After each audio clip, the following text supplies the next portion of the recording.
જંબુસરની વાત કરીએ તો નગરપાલિકાના નવનિયુક્ત પ્રમુખ તરીકે શ્રીમતી જ્યોતિલાબેન અમિતભાઈ પ્રજાપતિ તથા ઉપપ્રમુખ તરીકે શ્રી દિલીપતભાઈ વાઘેલા આજ રોજ 26 તારીખના રોજ મંગળવારે સવારે 11 વાગે વૈદિક મંત્રોચ્ચાર વચ્ચે શુભ મુહૂર્તમાં નગરપાલિકા કચેરી ખાતે પ્રવેશ કરી સત્તાવાર રીતે કાર્યભાર સંભાળ્યો હતો।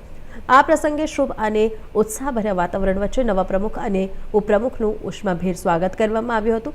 કાર્યક્રમમાં ભરૂચ જિલ્લા પંચાયત ઉપપ્રમુખ કૃપાબેન પટેલ, જંબુસર શહેર ભારતીય જનતા પાર્ટીના પ્રમુખ મનનભાઈ પટેલ, પૂર્વ શહેર ભાજપ પ્રમુખ ચંદ્રકાંત સમેત લોકો હાજર રહ્યા હતા।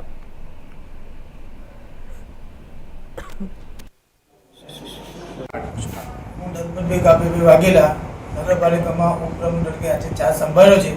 આવનારા સમયમાં વિકાસના સારા કાર્યો કરીશું। હું ચૈતાલી અમિતભાઈ પ્રજાપતિ આજ રોજ જંબુસર નગરપાલિકાના પ્રમુખ તરીકે ચાર્જ સંભાળ્યો છે અને આવનારા સમયમાં જંબુસરને લગતું દરેક કાર્ય સારી રીતે કરીશું।